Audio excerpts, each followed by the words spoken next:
हिंसा आम बात होती है, दंगे आम हो जाते हैं, पथराव आम हो जाते हैं, पुलिस पर पथराव आम हो जाते हैं। पुलिस की गाड़ी हो, चलती फिरती बसें हो, गाड़ी हो, कार हो, बाइक हो, इनमें आग लगा देना आम बात हो जाती है। खैर अब मैं ये बात कहूँगा क्योंकि आम बात हो गई है। और चाहे मीडिया कर्मी हो, अभी हम आपके सामने आईडी लेकर के बैठे हैं। बंगाल की हम बात कर रहे हैं इस टाइम पे। बंगाल में आईडी निकालना मतलब अपनी जान को हथेली पे लाने जैसा हो गया है। नमस्कार, मैं पीयूष कुमार। इस वक्त आप संपूर्ण भारत न्यूज़ देख रहे हैं और हम बात कर रहे हैं बंगाल की। बंगाल की मुख्यमंत्री ममता बनर्जी की, वहाँ की सरकार की आखिर चल क्या रहा है। आपको बता दे, जम्मू कश्मीर याद होगा आपको, कश्मीर फाइल मूवी बनी थी, जम्मू कश्मीर पे भी मूवी बन चुकी है और भी ऐसी कई मूवियाँ बनी है जिसमें दिखाया गया है कि कहीं ना कहीं हिंदू प्रताड़ित हुआ है अलग अलग कारणों से, अलग अलग चीज़ों से, अलग अलग विचारों से। अब विचार हम जानबूझ के कह रहे हैं क्योंकि भाईचारे के नाम पे अब हिंदुओं को काटा जा रहा है, मारा जा रहा है, उनके घरों को लूटा जा रहा है, उनकी बहन बेटियों के साथ बलात्कार, शोषण, रेप किया जा रहा है।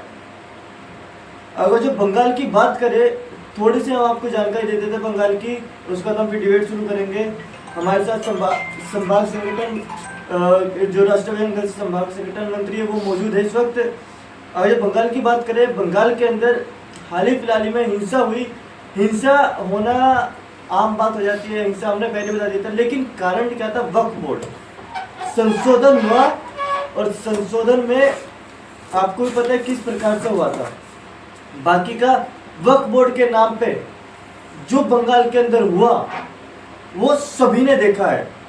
मुर्शिदाबाद जो क्षेत्र था बंगाल के अंदर का, जिस जगह घरों को लूटा गया, वहां पे एक बाप बेटे रहते थे, उनको जान से मार दिया गया, दुकानों को लूट लिया गया, कई गाड़ियों को आग के हवाले कर दिया गया, पुलिस पर पथराव होता है।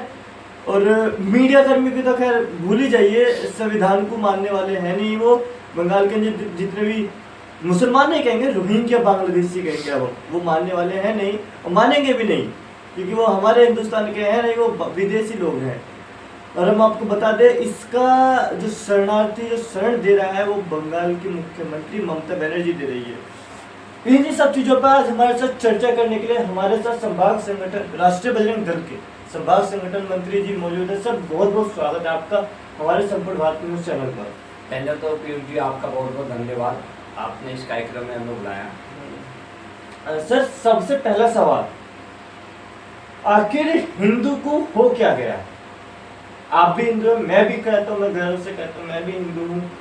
पत्रकारिता में अगर जो मैं आ जाऊँ तो कहीं ना कहीं हमें निष्पक्ष होना पड़ता है, ये आपको भी पता है। लेकिन आखिर हिंदू को हो क्या गया है?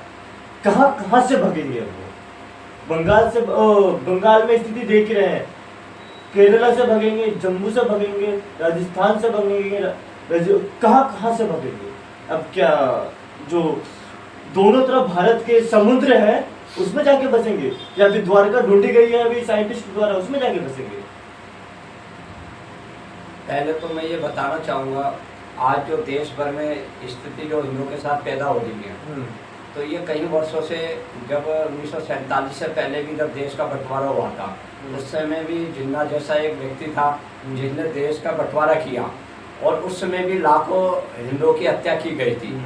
और आज भी देश भर में, अभी आपने जैसे बंगाल की स्थिति आप देख ही रहे हो, इससे पहले जम्मू कश्मीर में भी 92 में भी कई हिंदुओं की हत्या की गई। और उसके बाद अभी दिल्ली में भी आपने 2-3 घटनाएं देखी जो हिंदुओं के साथ हुआ। तो हिंदू समाज को अब आने वाला समय जो स्थिति है उसको देखते हुए एकजुट होना पड़ेगा। और हम कहाँ तक भागेंगे? अपनी स्वयं की रक्षा स्वयं करनी पड़ेगी, क्योंकि आने वाली स्थिति बड़ी भयंकर होती जा रही है। उससे बचने के लिए हमें क्या करना चाहिए, उसको बड़ा सोचना पड़ेगा, विचार करना पड़ेगा आगे के लिए। कहीं ना कहीं सर आपने कहा कहाँ तक भगेंगे, ये इससे पहले हमने आपको डिबेट में इस रामनवमी शोभा यात्रा के दौरान जोड़ा था, आपने उस दौरान भी कहा था कहाँ तक भगेंगे। ये मेरा एक सवाल है कि कहाँ से भगेंगे? आपने कहा कहाँ तक भगेंगे, हम सीधा पूछ रहे कहाँ से भगेंगे? अब क्या अरब सागर में रहने का इरादा है या चांद पर ढूंढी जा रही धरती को वहां पर रहने का इरादा है हिंदुओं का? अब तो जैसे कि हिंदुओं के साथ जो स्थिति हो रही है, आज हम ज्यादा दूर नहीं जाते हैं, दिल्ली में ही आप देख लो, दिल्ली का जितना भी एनसीआर है, क्या वहाँ पहले हिंदू नहीं था? हिंदू था। मगर जो आज जो स्थिति पैदा हो रही है हिंदुओं के साथ, क्या हम अपने भारत में रह के क्या हम अपनी स्वयं की रक्षा नहीं कर सकते? क्यों? क्योंकि करनी पड़ेगी समय को देखते हुए। और रहा भागने का विषय, ये तो पहले भी जब हमारे महाराणा प्रताप, शिवाजी, कई ऐसे योद्धा होते थे, वो भी अपने बचाव के लिए युद्ध करते थे और लड़ाइयाँ लड़ते थे। उस समय भी एक समय था, मुगल शासन था, तो बाहर से आए आक्रमणकारी उन्होंने हमारे देश में आक्रमण किया और सनातन धर्म को समाप्त करने की पूरी कोशिश करी। मैं तो इतना ही कहूँगा कि अब आगे आके खड़े के अपनी स्वयं की रक्षा स्वयं करनी पड़ेगी। आने वाली स्थिति बड़ी गंभीर है। अच्छा, आपसे एक बात बोले, आपने हमारा माइक पकड़ रखा है, संपूर्ण भारत न्यूज चैनल का माइक पकड़ रखा है, मैंने अपने चैनल की आईडी पकड़ रखी। यही आईडी गलती से बंगाल में निकल जाए तो जान हाथ में आ जाती है। और ANMF जो कि नेशनल चैनल है, उसके एक सीनियर एंकर ने बोला है, मैं आपको बता दूं, सीनियर एंकर ने बोला है कि बंगाल में आईडी निकालना मतलब जान को अपनी मौत को दावत देना है। और जब उनके प्रवक्ता कहते हैं क्यों नहीं निकाल सकते, तो वो साफ बोल देते हैं कि जान प्यारी है या काम प्यारा है, हमें अपनी जान प्यारी है, तो क्यों निकाले आईडी? तो आखिर क्या संविधान का चौथा स्तंभ भी खत्म? पहले तो बड़ा सोचने वाला विषय ये है कि जो बंगाल में आपने कहा कि हम अपनी आईडी, हमारी आईडी को चेक करके वहाँ पे चुन चुन के हिंदुओं को मारा जा रहा है। कहीं ना कहीं हमारी सरकार की भी इसमें कमी है, जो हमारे हिंदू को वहाँ बचाव नहीं कर पा रही है। क्योंकि पहले भी जो चुनाव में कई बार घटनाएं हुई, आपको पता होगा, चाहे वो विधानसभा का चुनाव रहा चाहे लोकसभा का। ये तो देखो जी, जो राज्य है जहाँ वहाँ की मुख्यमंत्री ममता बनर्जी है, उसका तो समझ में नहीं आ रहा कि वो किस धर्म से है। पहली बात तो विश्वास ही नहीं हो रहा हमें। मगर जो वहाँ हिंदुओं के साथ जो हो रहा है, कम से कम मेरा जो आग्रह है भारत सरकार को, अगर ऐसी कोई घटना होती है तो उसमें तुरंत केंद्र सरकार को एक्शन लेना चाहिए। क्या हम अपने भारत में रहते हुए अपनी स्वयं की रक्षा हम वहाँ जा नहीं सकते? जा सकते हैं। हम कोई गलत तो काम नहीं कर रहे, या हमारे मीडिया वालों ने कोई गलत करा, वहाँ जाके उनकी सच्चाई बताई जाती है कि वहाँ जो विधर्मी लोग, जिहादी मानसिकता के लोग, जिन्होंने एक विचार कर लिया कि हम यहाँ पे अपना एक, जैसे 1947 से पहले जिन्ना जैसा शैतान व्यक्ति था, आज वही हमारे भारत में कुछ ऐसे लोग बैठे हुए जो ऐसा माहौल बनाना चाहते हैं। अच्छा, आपने भी जिन्ना का नाम लिया, सभी को पता है उसका क्या रोल रहा है हमेशा की तरह। क्या बंगाल की मुख्यमंत्री जिन्ना का अधूरा काम कर रही है? बंगाल को पाकिस्तान में विलय करवाना, लग रहा है आपको ऐसा कुछ? लग रहा क्या है जी, जैसे बंगाल में का जितना भी बॉर्डर वाला क्षेत्र है, अगर आप बात करो तो वहाँ जितने भी बांग्लादेशी, रोहिंग्या तो अलग विषय है, मगर जितने भी बांग्लादेशी मुस्लिम हैं, वो भारत में कई करोड़ की संख्या में पहुंच चुके हैं। और जितना भी वहाँ बॉर्डर है, वो असम क्षेत्र को भी अगर हम मानोगे तो वहाँ पे भी हमारे कई बाहर के आए हुए बांग्लादेशी मुस्लिम बस गए हैं। 3 करोड़ की आबादी है जो बांग्लादेशी वहाँ रह रहे हैं, वो हमारे देश के लिए खतरा है। अभी हमारी सरकार ने पहले भी उसके खिलाफ कानून बनाया था कि जितने भी बांग्लादेशियों ने वापसी करे, नहीं तो आने वाले समय से, जैसे अभी आपने बताया जिन्ना से भी ज्यादा खतरनाक है इस समय जो बंगाल में जो घटना चल रही है। ममता बनर्जी कहीं ना कहीं ऐसा लगता है वोट की राजनीति कर रही है, मुस्लिमों की राजनीति कर रही है। उनको केवल मुख्यमंत्री बनना है और वहाँ पे उन्हें कोई लेना देना नहीं है कि भाई कौन हिंदुओं के साथ क्या घटना हो रही है। अच्छा, आपने कहा काफी ज्यादा भयावह स्थिति पैदा हो रही है, तो हम ये मान के चले कि जो बंगाल में हो रहा है इस वक्त वो एक चिंगारी है। असली पिक्चर अब आगे दिखाई जाएगी, क्योंकि कहीं ना कहीं आपने जो कहा रोहिंग्या बांग्लादेशी वो भारत के अंदर तैनाती उनकी बढ़ती जा रही है। एक वीडियो भी सोशल मीडिया पर काफी ज्यादा एक्टिव रही है, वायरल भी हुई है, कि एक रोहिंग्या मुसलमानी साफ तौर पर बोल रहा है कि हम बॉर्डर क्रॉस करके आए, अब जो हमारी मर्जी है हम बॉर्डर के तार भी तोड़ सकते हैं, तार तोड़ के आएंगे, हिंदुस्तान में एंट्री लेंगे, हिंदुस्तान के वासी बनेंगे और हिंदुओं को जान से मार के, और भारत को इस्लामिक में आपको पता ही है, ज़्यादा नहीं बोलूँगा मैं इस मामले पर। तो क्या लगता है आपको इस्लामिक कंट्री घोषित होने वाला है हिंदुस्तान ऐसे मामले पर? अभी जो व्यक्ति ने जो ये विषय बोला, वो देखो ना उसकी सोच, और उसको कितना बड़ा हौसला है कि हमारे भारत में रहते हुए इतनी बड़ी बात करी। पहले तो सभी सनातनी हिंदुओं को समझना पड़ेगा वो व्यक्ति इतनी बड़ी बात कैसे बोला। कहीं ना कहीं हिंदुओं की भी कमियां हैं कि आज जो देश में जो चल रहा है बांग्लादेशी रोहिंग्या, अभी आपने देखा होगा कि दिल्ली में भी कई घटनाएं हुई कुछ समय पहले, जिसमें हमारे कुछ हिंदू भाइयों को, जैसे पिंकी चौधरी, ऐसे कुछ लोग थे जिन्होंने केवल उसका विरोध किया। विरोध इसलिए किया कि वो बांग्लादेशी जितने भी रोहिंग्या है वो हमारे देश के लिए खतरा है। और होता क्या है विरोध का कि उन पे केस कर दिया जाता है, उन्हें जेल भेज दिया जाता है, और आने वाली स्थिति बड़ी गंभीर है। मैं अब भी बता रहा हूँ और आगे भी ये उसके लिए तैयार हो जाओ, क्योंकि ये चंद जितने भी मुस्लिम बांग्लादेशी है, अगर आप आंकड़ा लगाओगे देश में कहीं करोड़, 5 से 6 करोड़ भारत के अंदर है, और दिल्ली के पूरे देश भर में ये फैल चुके हैं। अच्छा, आपने कहा कई करोड़, और आपने कहा कि जाग जाओ, जाग जाओ, तो अब क्या हिंदुओं को घर के अंदर अपने असला, बारूद, तलवार, हॉकी स्टिक्स ये सब रखने की जरूरत है? असला बारूद तो नहीं कह सकते, मगर सुरक्षा के लिए। हाँ, मैं बता रहा हूँ, हम समाज का काम करते हैं, मुझे भी कई वर्ष हो गया, और कई वर्षों से हम हिंदुत्व का काम भी करते रहते हैं। हमारे माननीय प्रवीण भाई तोगड़िया जी अभी इस समय हिमाचल का दौरा कर रहे हैं, पंजाब में भी गए, और उन्होंने ये विषय उठाया जो अभी बंगाल में हुआ, कि हमें आने वाली जो समय है उसको देखते हुए अपनी सुरक्षा के लिए कहीं ना कहीं कोई ना कोई चीजें आपको रखनी पड़ेगी अपनी आत्मरक्षा के लिए। क्या पहले महाराणा प्रताप, शिवाजी नहीं हुआ करते थे अपनी रक्षा के लिए अपने हथियार, मगर हथियार के साथ उसकी शिक्षा भी बहुत जरूरी है। शस्त्र चाहिए तो शास्त्र, दोनों चीज की जरूरत है, क्योंकि हम बचाव कैसे कर सकते हैं, कोई हमारे ऊपर हमला करता है तो हम अपने आप को बचाने के लिए क्या उसके लिए मजबूत है। फिर विपक्ष ये कह देता है कि हिंदू आतंकवादी है, असला बारूद रख रहा है तो आतंकवादी है। देखिए, ये विपक्ष का तो काम है राजनीति करना। उनका अगर कोई अपने बचाव के लिए रखेगा तो उसे आतंकवादी घोषित कर देंगे क्या? क्या उन्होंने ठेका ले रखा है क्या हिंदू समाज का? तो अपनी रक्षा के लिए आज से नहीं, अगर आप पुराने इतिहास भी दोहराओगे तो पूछे भी जाओगे तो हमने अपने लिए हमेशा माँ दुर्गा, राम जी, जितने भी हमारे महापुरुष, जितने भी हमारे देवी देवता रहे, कोई देवी देवता का नाम बता दो जिसके पास हथियार ना हो, और किसने उस समय असुरों की हत्या करते हुए और आतंकवादों की, और शिवाजी महाराणा प्रताप ने मुगलों को युद्ध करते हुए हमारे देश को आज यहाँ तक पहुँचाया है। क्या हम अपनी रक्षा के लिए अपने साथ कोई ऐसी चीजें नहीं रख सकते? रखनी चाहिए और रखे सभी लोग। अच्छा, कहीं ना कहीं एक मैं आपको बता दूं, अभी कल की एक वीडियो है, रवीश कुमार नाम से पत्रकार हैं। वैसे तो पत्रकारों को बंगाल में जाने की एंट्री बैन है, लेकिन एक पत्रकार निकलते हैं और ये कहते हैं कि बंगाल की स्थिति जो मीडिया दिखा रही है, मीडिया कर्मियों ने बावजूद ये इस प्रकार से कह रहे कि वो फेक है।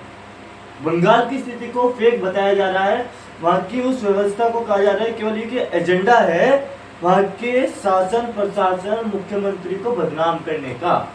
एक विशेष समुदाय को टारगेट किया जा रहा है इस एजेंडे को चलाते हुए। देखिए जी, अब वो कौन है क्या है ये तो वही बता सकता है। फेक कितनी न्यूज होगी, अगर फेक न्यूज होगी तो आपको पता ही है कि इस मामले में सरकार पूरी सख्ताई लेती और लेती है। अगर फेक न्यूज है तो हमारे सोशल मीडिया में हमारे वहाँ कई कार्यकर्ता ऐसे हैं। मैं स्वयं बंगाल में हमारे गौतम जी, कई ऐसे कार्यकर्ता, नाम नहीं लेना चाहूँगा, जिन्होंने मुझे बात करके ये घटनाएं बताई है। अगर ये फेक है तो भाई कानूनी कार्रवाई करे, केस करे। और रही बात कि वो बदनाम करने की, बदनाम कौन कर रहा है? हिंदू के साथ जो अत्याचार कर रहा है वो लोग क्या सही है? उनके विचार, उनकी मानसिकता कैसी है?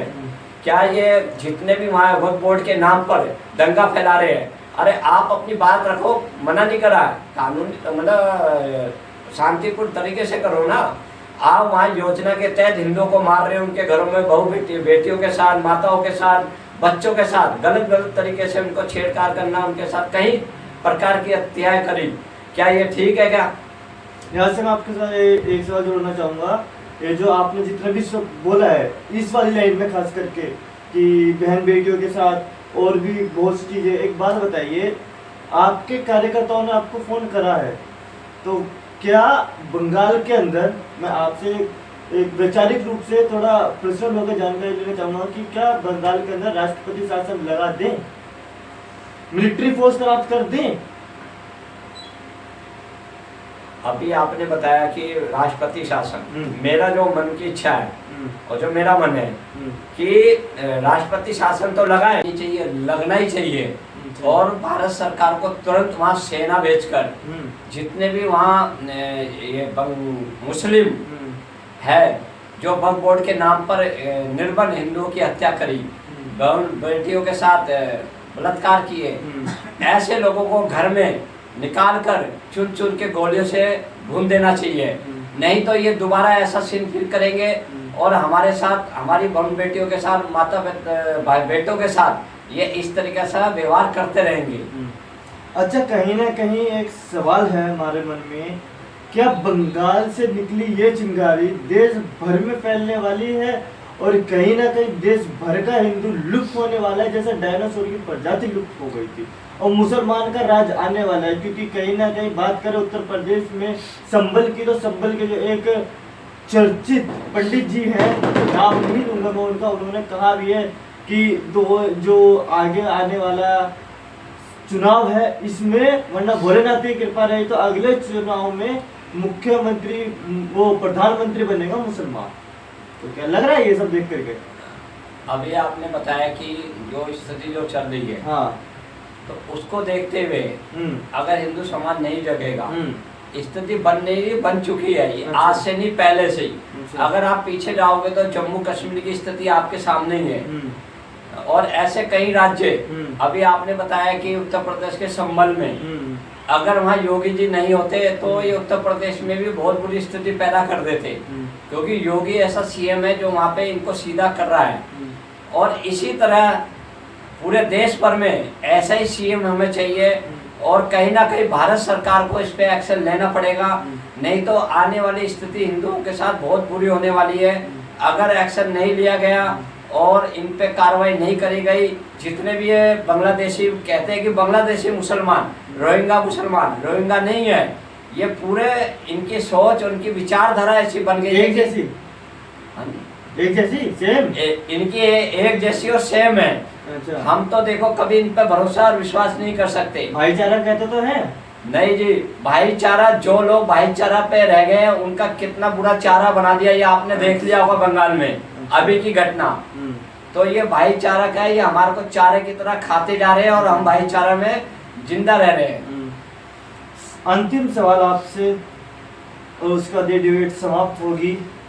इन सभी को देखते हुए आखिर हिंदुओं को किस प्रकार से, खास करके बंगाल की स्थिति को देखते हुए किस प्रकार से सबक लेना चाहिए और क्या इस पर आगे क्या विचार है आपके? अभी आपने बताया बंगाल, इससे पहले जम्मू कश्मीर में भी अभी कुछ ही साल पहले घटना हुई, अभी दिल्ली में भी आपने देखा होगा 2-3 घटनाएं हुई और उत्तर प्रदेश में भी पहले कई बार घटना हुई। ये हर देश में, हर राज्यों में, हरियाणा में भी घटना हुई। तो अगर हिंदू नहीं संभला, नहीं जगा, तो आने वाली स्थिति उनके लिए बहुत बुरी होने वाली है। हिंदुओं को जगना पड़ेगा और अपनी आत्मरक्षा के लिए खड़ा होना पड़ेगा। और एक इसमें मैं एक चीज़ और जोड़ना चाहूँगा, हो सकता कुछ लोगों को बुरी लगे, अब धरना प्रदर्शन विरोध तो करो, वो अपनी तरफ जायज है, होना चाहिए, मगर इनसे कितना क्या होता है ये आपने भी देखा। वो इसलिए आवश्यकता है क्योंकि सरकार को जगाने के लिए करना पड़ता है और वो हमें मारते रहेंगे और हम धरना प्रदर्शन करते रहेंगे, हम उसके मतलब वो हमारी हत्याएं कर रहे हैं। क्या हम अपने बचाव के लिए, अपनी रक्षा के लिए, मान लो कि अभी हमारे को कोई हमला करता है, हमारे हिंदू समाज को उसको बचाने के लिए आगे निकलना पड़ेगा और उसके लिए लड़ना पड़ेगा, मुकाबला करना पड़ेगा। वो होते कितने हैं, कुछ ही होते हैं, मगर हम अपने किसी हिंदू भाई के साथ खड़े नहीं होते और वो हमारी निर्मल हत्या कर जाता है, जहाँ हमारे हिंदू बहुमूल्य होने के बावजूद भी। मेरा सभी से, हिंदुओं से इतना ही कहना है कि सभी जागे और एकजुट हो जाए। कहीं भी अगर ऐसी घटना होती है उस परिवार के साथ खड़े हो, डट के मुकाबला करे और आवश्यकता पड़े तो हथियार भी उठा के उसका मुकाबला करें। हथियार उठाने की बात करें फिर कहेंगे हिंदू आतंकवादी है, हिंदू मतलब हथियार उठा रहे, जान से मारेगा वो तो। उनकी तो सोच है, उन्हें कहने दो। अगर हम उनके कहने से चलेंगे, चलते रहेंगे, तो आपको पता पुराना भी इतिहास खोलो, इतना समय नहीं है हमारे पास। अगर पुराना इतिहास खोलोगे तो आपने देखा होगा, हमने अपने चाहे वो दुर्योधन राव, चाहे वो रावण राव, चाहे आजकल ये मोहम्मद गजनी राव, जितने भी मुगल शासन के लोग रहे, क्या हमने अपनी रक्षा के लिए हथियार नहीं उठाए? आवश्यकता पड़ेगी तो उठाना पड़ेगा, कहने वाला कहता रहेगा। मेरा लास्ट बार एक ही हाथ जोड़ के विनती है, सभी सनातनी प्रेमी और हिंदू समाज एकजुट होकर तैयारी कर ले और अपने क्षेत्र में मुकाबला करने के लिए, क्योंकि आने वाली स्थिति बड़ी गंभीर है। बहुत बहुत धन्यवाद सर, आपने हमें समय दिया इस डिबेट में जुड़ने के लिए। तो ये थी राय, बाकी का कुछ नहीं बोलूँगा अब तो मैं लास्ट में बस इतना ही बोलूँगा। अपने कमेंट बॉक्स में राय जरूर दीजिएगा कि आखिर अब किस प्रकार के आगे की स्थिति होने वाली है। फिलहाल बंगाल के ऊपर लगातार खबरें जारी रहेगी। मैं पीयूष कुमार, संपूर्ण न्यूज़ से मैं अभी इतना ही फिलहाल। आप देखते रहे संपूर्ण न्यूज़।